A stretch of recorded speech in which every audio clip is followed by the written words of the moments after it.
Hello everyone! Welcome back to Indiethon, where we are a marathon raising money for the Samaritans.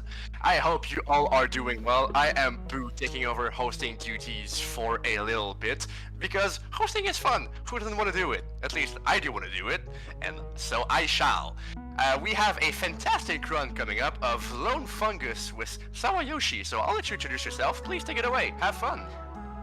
Alright, hello everyone, welcome back to Indiethon. I'm sawayoshi. We're getting intros out of the way this time. And welcome to the Pixel Metroidvania block of this event. We have Lone Fungus and then immediately after Haiku the Robot, and that's going to be fun. So, Lone Fungus, 2D Pixel Metroidvania, released recently, and you play as this cute little mushroom on the right named Green Cap. You run around the world, collect some abilities, beat some bosses, and then beat the final boss and save the world. As in every single Metroidvania ever. So, True Ending. True Ending is interesting in that, as opposed to the any percent endings of the game, True Ending gets all 10 spells in the game to unlock the True Ending. So it's significantly longer, you see a lot more movement, a lot more boss fights, a lot more variation in the boss fights and movement, and we'll be seeing a lot of that, especially as the run goes on and gets into the later stages. And we'll see a couple cool skips as well that you usually wouldn't see in a casual playthrough. So let's start getting going. A little quick thing that's cool about this game. You can change your skin.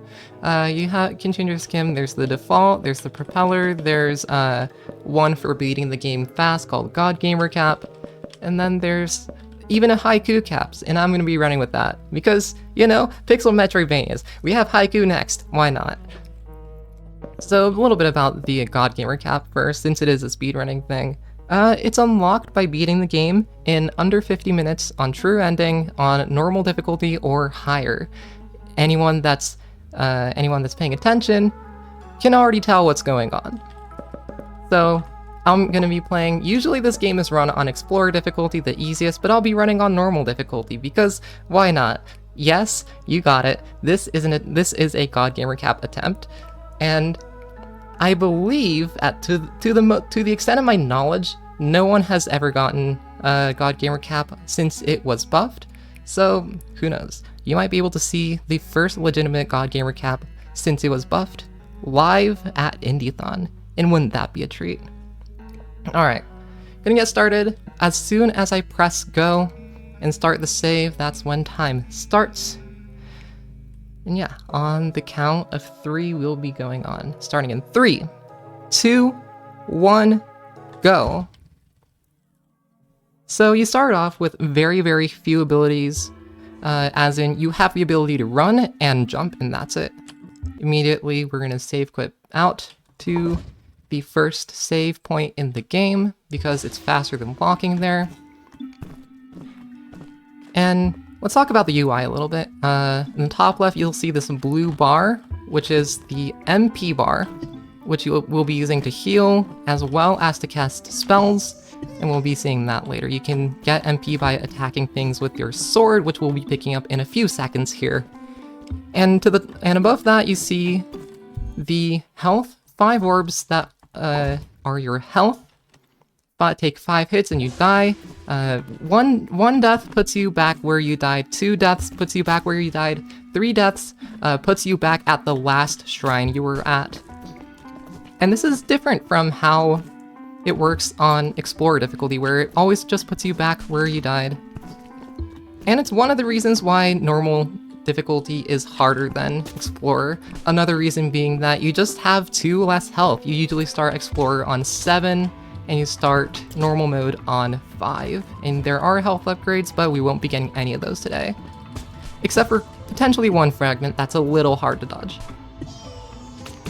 Alright, so we picked up this Pine Sword, our main melee attack in this run.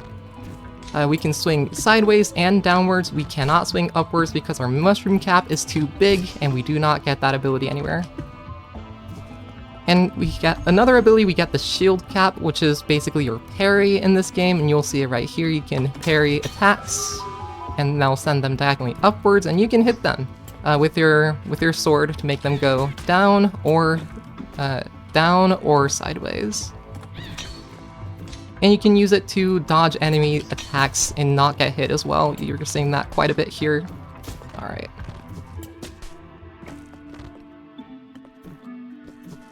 Yeah, we do have a haiku cap today. I think it's cute. And already coming up on our first boss fight. Bosses in this game, so I talked about the parry. You can knock back projectiles, and they actually do 3 times your sword damage, so we'll be using that quite a bit.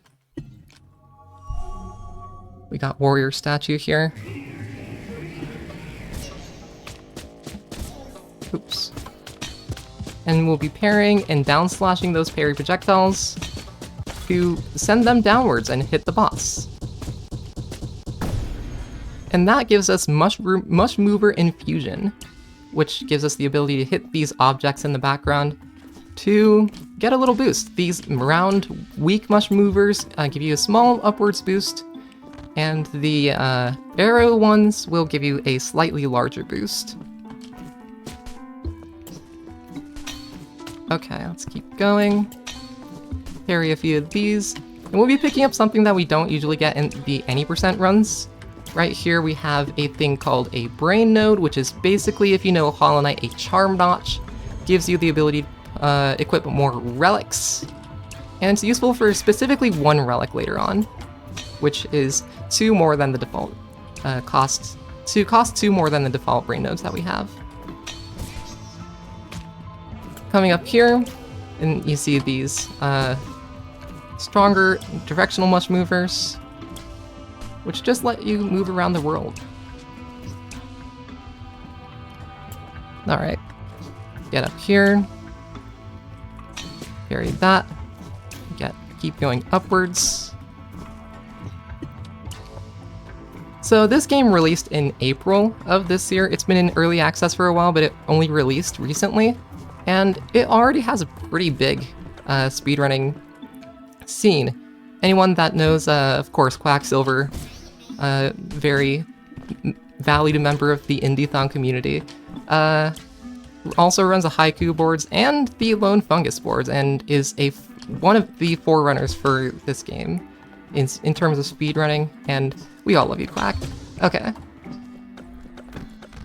Get past these Ordinators, and we are coming up already on the second boss. Here we have a thing called a Magus 1 cycle that we want to hit, where we can just stay up in the top and get a no teleport kill.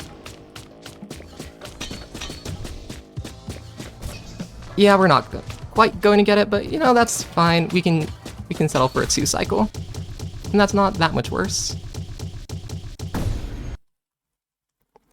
And that gives us the ability Conjure Mush Mover, which gives us our own personal Mush Mover to use. Very useful. And here we'll be taking an intentional death to warp back to the original area that we were in. 3 deaths, of course, takes you back to a shrine, so we'll be using that. And I soft-locked, question mark? So give me a quick second to fix that. Okay. Okay, I guess we won't be doing that then. Reopen the game.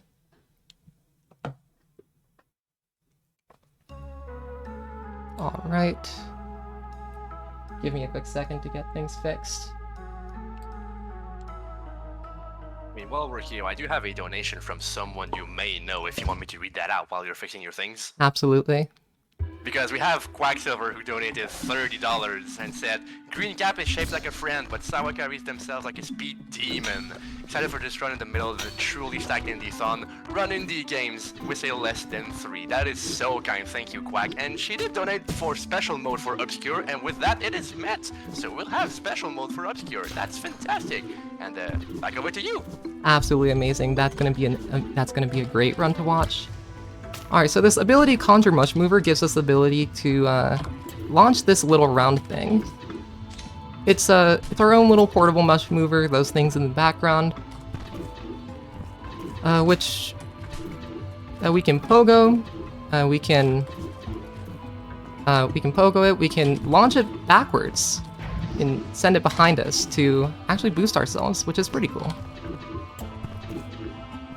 And these do require like very quick turnarounds, so it's a little bit strenuous, but hey, what would I not do for a speedrun, you know? We leave Deep Grotto and into Color Caverns. Our first new area in the game.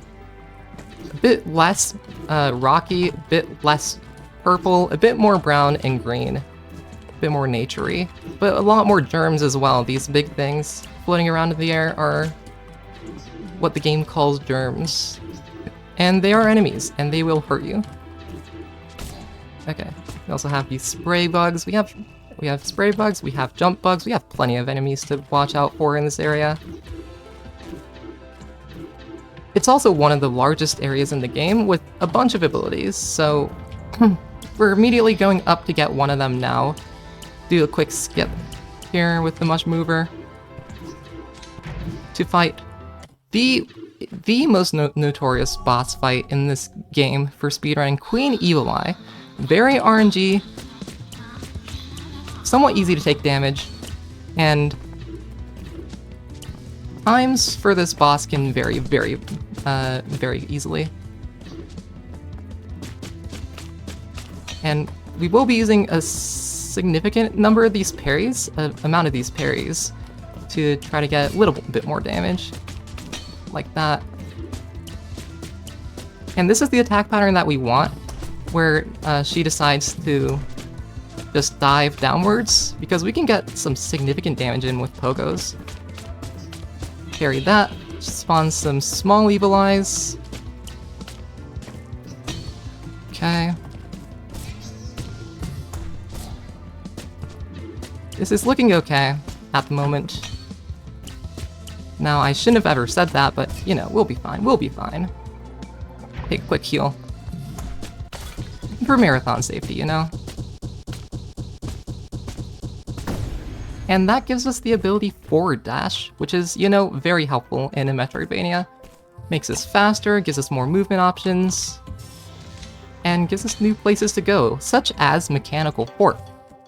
This area much more blue mechanical than other areas. You saw a nice little parry there.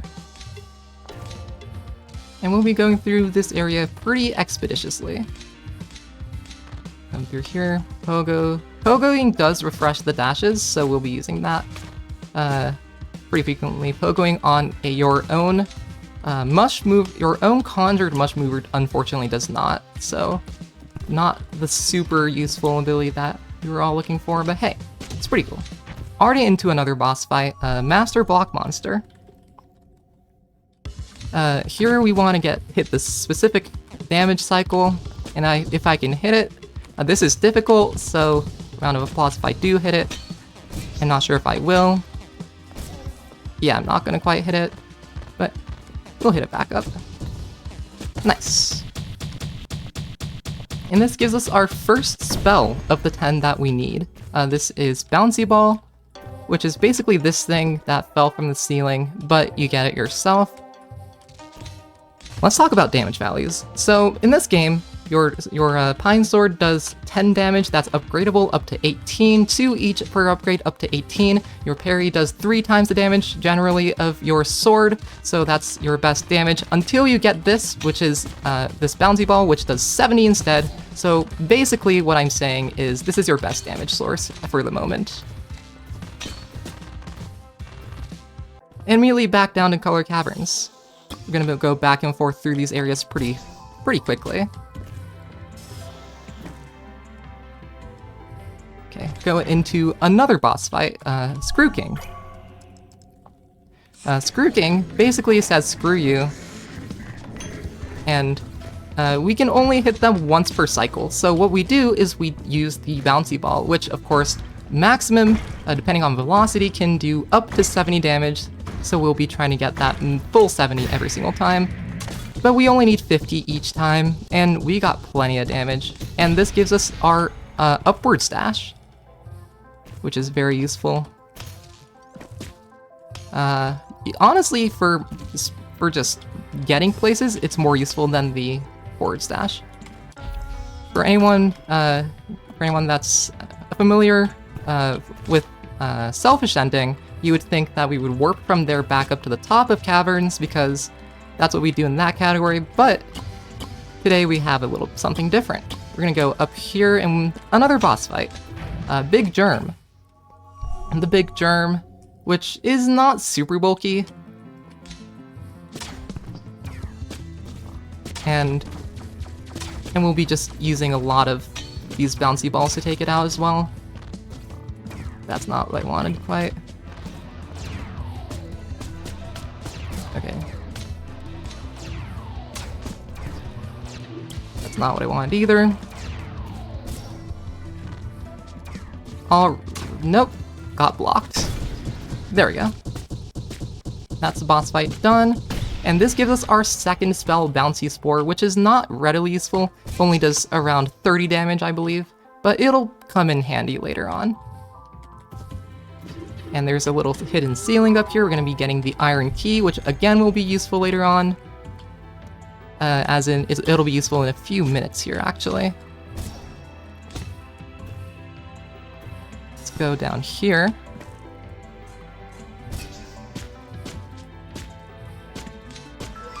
And I'm just going to take a safety death once again to this room, so that we don't have to worry about health in this room as much. We start on 5 instead.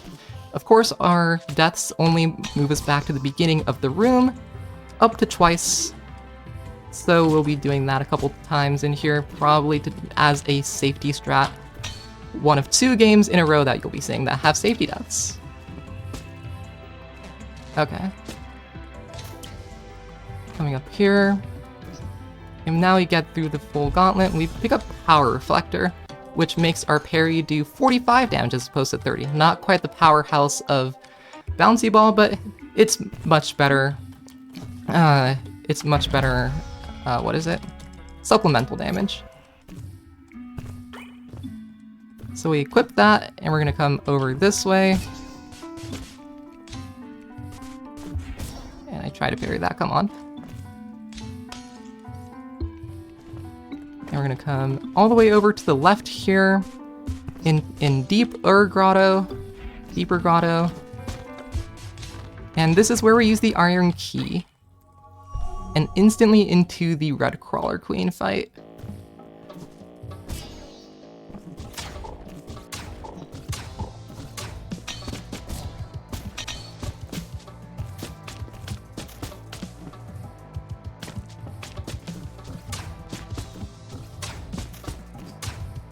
And there we go, that's the fight done. Just sending a few bouncy balls that way. And now we get another pretty cool movement ability, which is Teleportation Wand, which gives us the ability to teleport back to the last shrine that we were at. Useful because this game saves you, hard saves you at every boss. You can Death Warp out with a few Death Warps, but it's much faster to just use the wand. And in places where there is no boss fight, like coming up here, after our next ability, we'll be quitting out instead. But after bosses, that's not quite possible, so we have to use the wand. Little trick here, go up.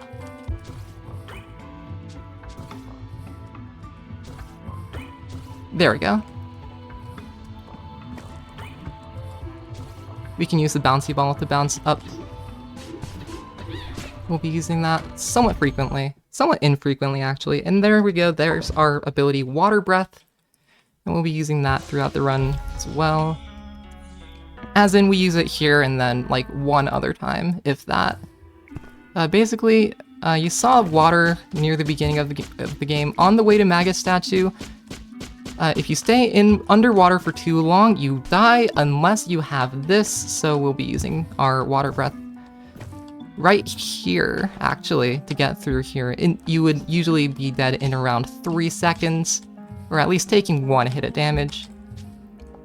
And Water Breath makes it so that that doesn't happen, and gives you access to a new area that we're heading to right now. Gonna fall down here into Frozen Depths. New area. Come down, and we're gonna pick up a quick new ability here, which changes the movement in this game very, very quickly. couple of these movement tricks. All right. Pogo these penguins for dash refills. Something that you can do is dash and then immediately pogo for a dash refill.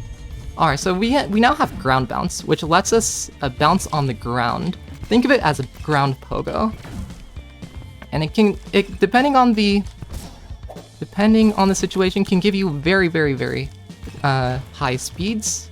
So it's very useful for speed running, where high speeds are generally useful. All right.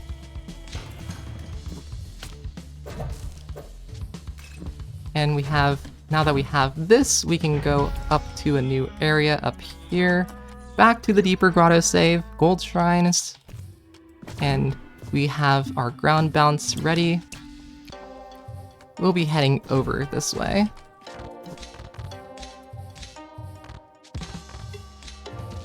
Pogo that projectile, and let's keep going up. Oops, it's fine. Have a little hazy area, completely fine. That's not what I wanted to do. That's not what I wanted to do either. There we go. Keep going through and into Acid Dungeon. Another new area. We'll be getting another spell here later on. Each area has one spell, which of course we need for true ending. We'll be getting them as the run goes on. Take a quick save here, and set that as our saved shrine. We'll be coming back to that in a little bit. For that, we have this little gauntlet that we can get through. We can at least not die, that would be helpful. Alright, now that we're here, we're gonna save quit out and go back to the Acid Dungeon save that we had. What happened there was we went to the gold shrine, because shrines show up on the map as soon as you go into their room. You don't quite have to rest at them, so we'll be going back there later with our handy dandy warp ability. Alright, let me please, like, not die here. Okay, into this room where we can go up. We are silenced, which means we can't use spells. It also means we can't use our mush mover. We're just gonna go up and bounce and dash to get a hyper bounce. Very nice. Quick dip into a new area and then back to Acid Dungeon, bounce, dash, and we can get through here. Takes a couple tries, but those red spikes don't do any damage, so it's completely fine. Into Rogue Armadillo. Rogue Armadillo, which is a fight that doesn't heal you from the left side because there's no boss gate to heal you. So we're just gonna take a safety death instead. Okay, carry that, hit it back at them. Alright. Really? You really just want to throw those on the ground, don't you? Okay. Those are just not connecting. Let's see if we can't try to get another bouncy ball. Should be done with the fight. There we go.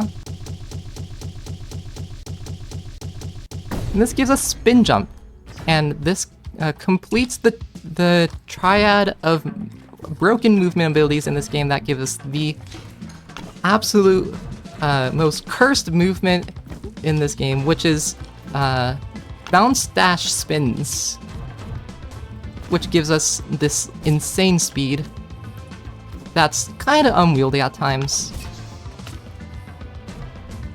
It also gives us the ability to spin slash, which has some unique interactions with spells. We'll be seeing a few of those coming up pretty shortly. Alright, come up here, climb, and interestingly enough, Ground bounce is actually a misnomer. You can actually bounce on these walls to give you a significant upwards boost. Alright, don't want to die here, if possible. But if we do, no big deal. It just puts us back at the beginning of the room. Parry to get through that. Alright, nice. Take a quick save here, as well as unlocking the gold shrine for later. Over that bean, or rather I believe it's a hot sausage. Pick up a relic here. We won't be using this run. It's just kind of in the way. Let's see if we can't climb up. Alright, nice. And into corrupted tunnels, which is a very, very purple area. And in Selfish Ending is the last area that we kind of go through in the run. In this run, for my routing especially, it is the last area that we go through in terms of before we get the ending, and the last area that we get the spell for. Gonna take a quick heal. Gonna bounce over. Right now we're just kind of stopping by, passing through, and we'll be coming back to get the spell later. Alright. Go over this way. Down through here. Dash, spin, bounce, dash, spin, and that lets us skip one spin mush mover, which are what those are right there. Let me do that. And here we're getting a relic called Shadow Spin, which lets us spin, and when we have it equipped, it lets us spin and have it just give us invincibility for a little bit, and we'll be using that quite a bit in this run. Okay, and we have this here. See if we can get it. Absolute curse movement here. Let me tell you that. Alright. But we got it. What you saw is spell cancel pogos, which let you cast a spell and swap spells to despawn it, spawn it again, and then pogo it again. Usually used with Mush Mover, but sometimes used with Bouncy Ball as well, like you saw there. Alright, into the Great Electro Hi-Fi, and you saw we swapped to Bouncy Spore instead of Bouncy Ball before the fight started.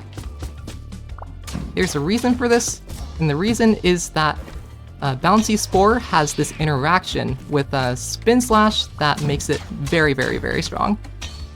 It does... okay, so let's talk about damage again. So, one hit does 28 damage, which is less than the 70 that Bouncy Ball gives, but it also hits 4 times and has a pretty good area of effect, so if it hits 4 times, that's 28 times 4, 28 times 2 is 56, multiply that by 2 again, and that's 112, which is more than the 70 that we get from any other damage source that we have right now.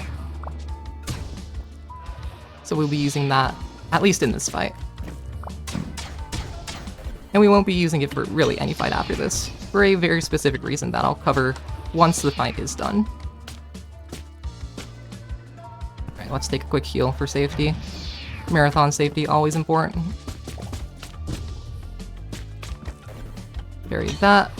Power parry gives us a little bit more damage on our parries. There we go. Yeah, I couldn't really land anywhere there. Laser was kind of in the way. Okay. So that's 1 death out of the 3 that were allotted, but honestly the more important part is the time loss, because that really costs around a minute to a minute and a half, and that's not what we want to be seeing when we're trying to get a sub 50-minute run. Was it a bad idea to set the estimate to 50 minutes when I was trying to get a sub 50 run? Yes, but you know what, it's fine. I will be trying my best. And if we go overestimate, we're basically on time, right? So everything will be fine.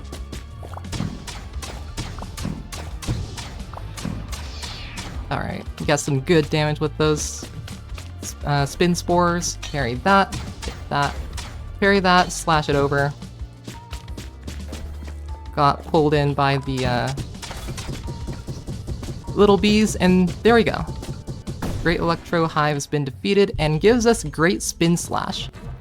So Great Spin Slash is our main damage source coming up from here on out. Great Spin Slash has 2 really good spell interactions, which we'll be using to get some pretty good damage on some of these bosses. Specifically with Spore and this next spell that we're going to be going for. Okay, real quick, before we do anything, let's teleport over to Frozen Depths one more time. And we'll equip unequip Mind Slash, which gave us a little bit more MP, and equip Shadow Spin. So this thing gives us an invincible spin for a little bit of time, and we'll be using that pretty often here in this area. And you see how OP this ground bounce is as well. It gives us so much speed. And also lets us spin for invincibility still. So dash and spin to give us some momentum on our invincible spins. Alright, there we go. Head over here, down. And there's also this cool thing that you can do with spin, where you can cancel it with any spell. And right there you saw me do that with the Mush Mover, which just lets me spin again, or it lets me act, whereas usually you wouldn't be able to act out of a spin because you're in the spin animation. We're just going to take safety death there.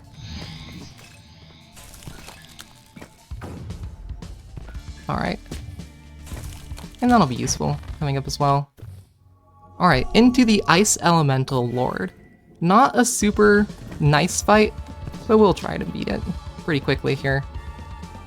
See me charging up a Great Spin Slash. So this does 28 damage. Again, the same as a Spin Slash, a Spin Spore, but it does 8 hits rather than 4, with an even bigger area of effect for the cost of having to charge a Spin Slash, a Great Spin Slash, which is honestly pretty easy to do. And yeah, that just melts bosses. As does this ability that we just got, the Vibrant Crystal, which we'll be using as well. Warp back out, and now we're gonna go down this way to another new area. So that is the Frozen Depths spell, and now we're going to another area called the, I believe, the Gold Mines to get another one. Using this bounce to safely get through this, or somewhat safely get through this. And yeah, I just kind of took a death there to the stalactite. Had to like check my knowledge. And of course the second time through is much, much smoother. Gold Mines. Gold Mines gives us this spell called, and I forgot that we need a Great Spin Slash to break this here. A spell called Golden Light, which we won't really be using. It lets you dispel darkness as well as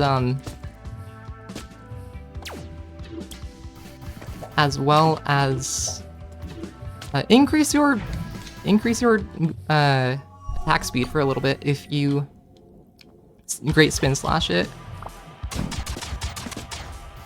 We won't really be using it, and I should be using the Vibrant Crystal. Ow. I'll wait for you to come back down.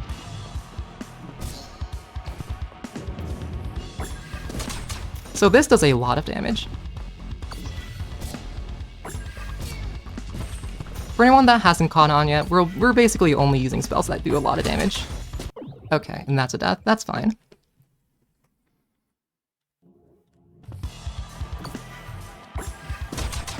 There we go. That's 1. That's 2.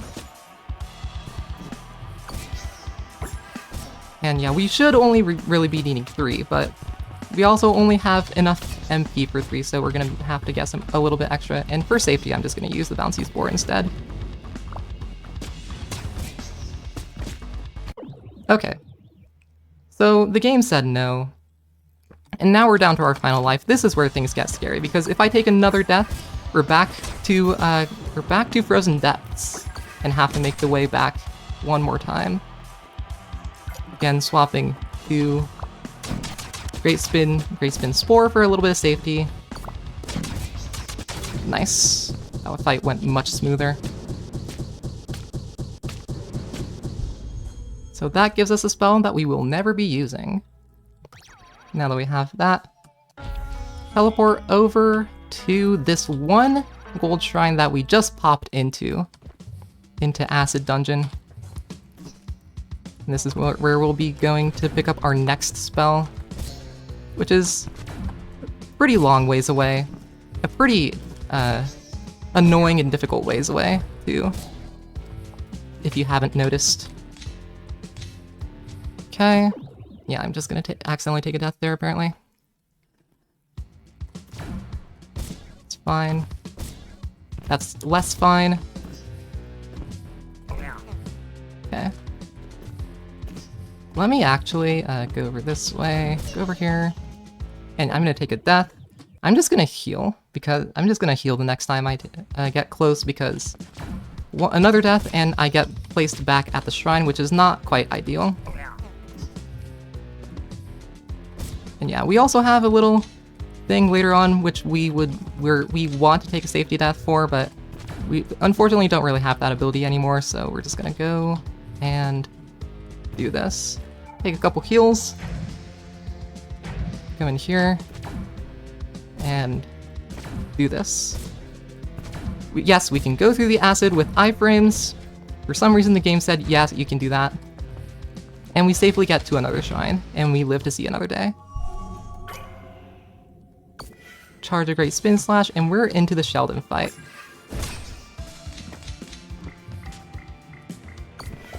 Not quite the damage I was hoping for. That's a little bit better.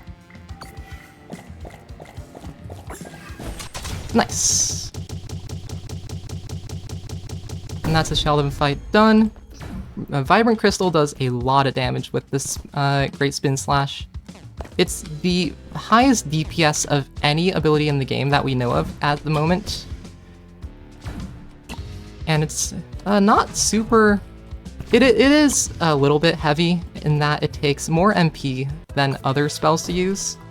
But it's still used anyways, because it's fast and does a lot of DPS, a lot of damage very quickly. And here we're going to be seeing a bit more of those spin cancels I've been talking about with this Mush Mover.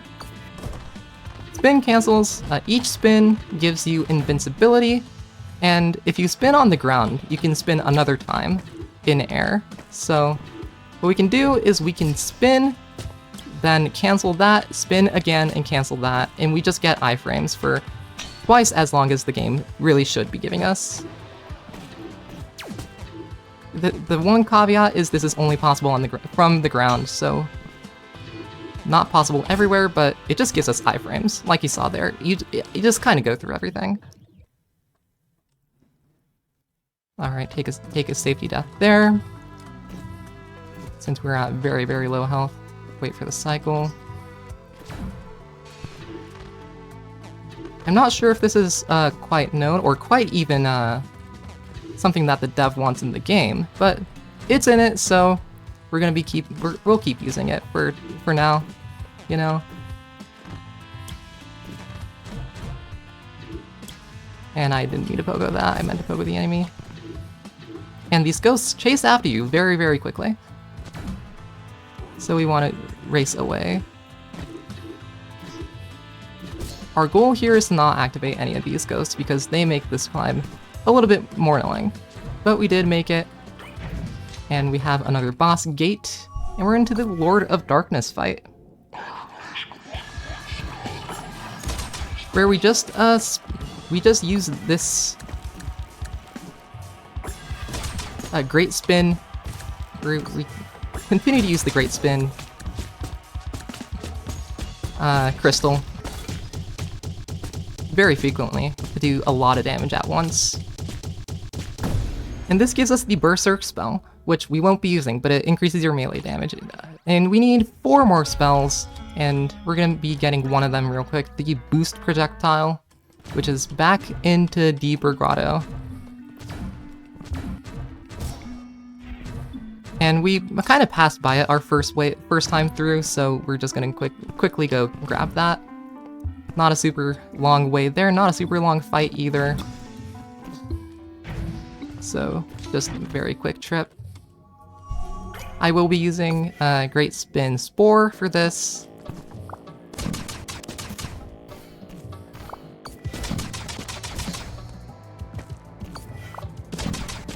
Mainly because it's much easier to get consistent damage with it on this fight than the crystal is. Vibrant Crystal. Alright, so now that we've gotten that, we're gonna go back, warp again to the Fire Temple, and which we went and got a quick save here for later. Alright. And we use this ground bounce to get tons of momentum to get up, because what else would we be doing? Are you really a lone fungus speedrunner if you aren't gaining speed with ground bounce on a wall? Alright, into the Fire Elemental Lord, and I'm just gonna use Great Spin Spore for this fight as well. It feels much easier to use to me than the Great Spin Crystal, even if it does a little bit less DPS or damage. And that gets a Spicy Nut, which we won't be using in this run, but it gives you fire attacks, which is pretty cool. And it's pretty good damage for not having any other Great Spin Slash type things. And on to the next area, Mossy Ruins. Here we have a little skip called General Spiky Skip, which skips the General Spiky fight by abusing the mechanics of this game and ground bounce, and that, I hope that spawns me. Okay, back up here.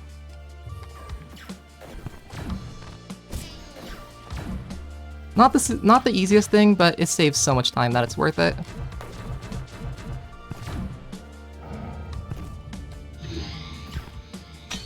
Parry that to avoid the damage. Alright. And into the Electric Elemental Lord. Which, again, Great Spin Crystals. Generally the damage that we're gonna want to be using in this fight. So I'm not really getting very good damage right now.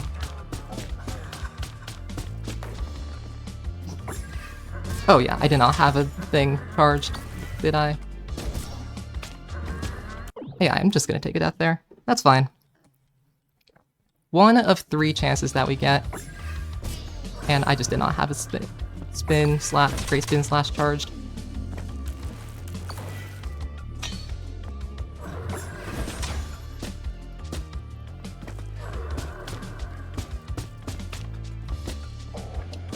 Pick up a little bit of extra MP so that we can do some more of these crystals. Now we have enough for that. Not quite enough to take them out. And we're just gonna swap to this for the last couple of hits. There we go. Pick up Spark Ball, which we won't be using in this run, but it gives us an electric attack, which is pretty cool. It also activates these magnetic rails that we've been seeing, but not entirely useful for this run, at least. What you saw there was me using Shadow Spin to unlock that, which usually requires a different ability, but it's faster to just use Shadow Spin. Okay. Corruptive Falafel, I really wanted to get a bit more damage with that. Spin, with that crystal. I'm just gonna take a safety death.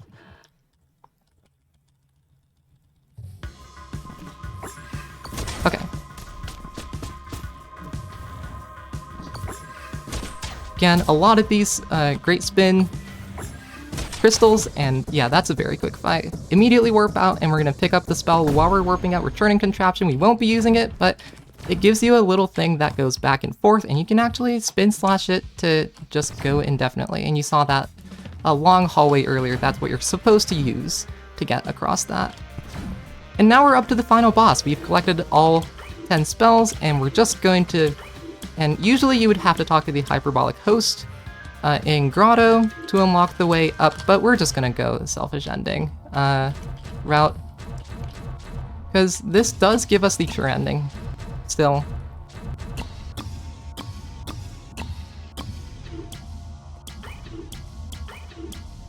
And the goal of this run is to obtain the true ending, so we're just gonna go up this way.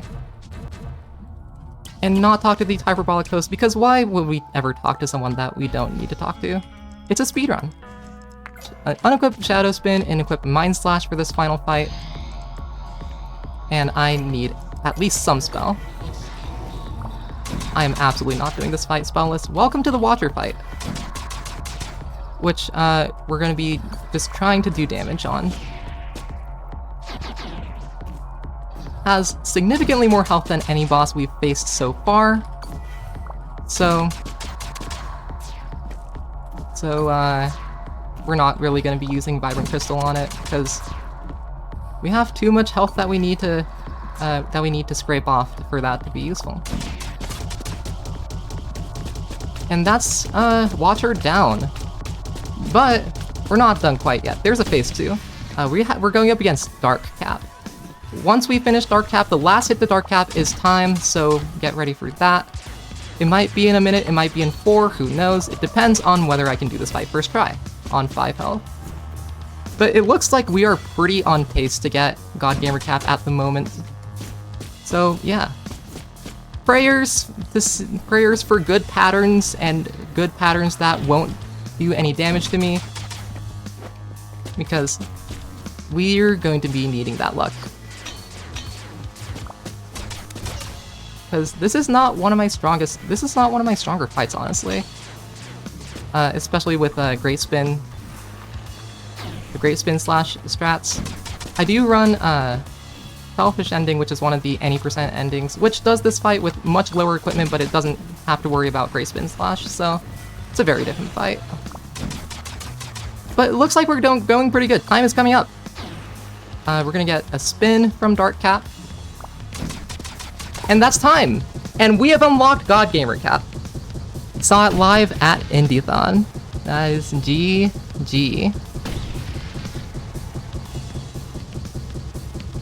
And we have a little ending here. We have, on the surface of the world, Green Cap starts flashing, flies up into the sky, and wait for it, flashes. There we go. Very, very bright flash. And explodes into little spores that fly back down to the world. Alright, that was honestly a pretty good run. A 44-23 in a marathon setting on normal mode. I'll absolutely take that. We'll see what the in-game time was, but that's basically it. I'm just trying to fill time until the end. Okay. Quick shoutouts real quick and final words. Thank you to first off Basti for making this game. One-man team, I believe.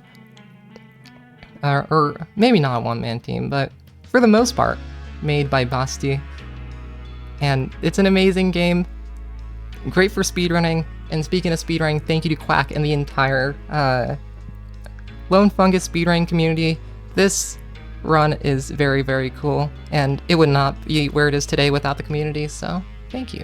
Let's hope this keeps going, and maybe we can see some more marathon runs of True Ending very, very soon. If you want to catch any of my streams, I stream on Twitch, sawayoshi YT, Hollow Knight, Lone Fungus Grease, a lot of different game speedruns. And yeah, I'm really just trying to fill time until we get back to the main menu so we can check the in-game time.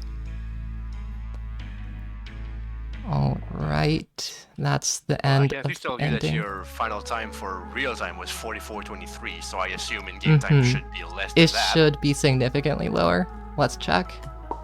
It's a 41:32, which is honestly a lot faster than I was expecting for a normal mode run.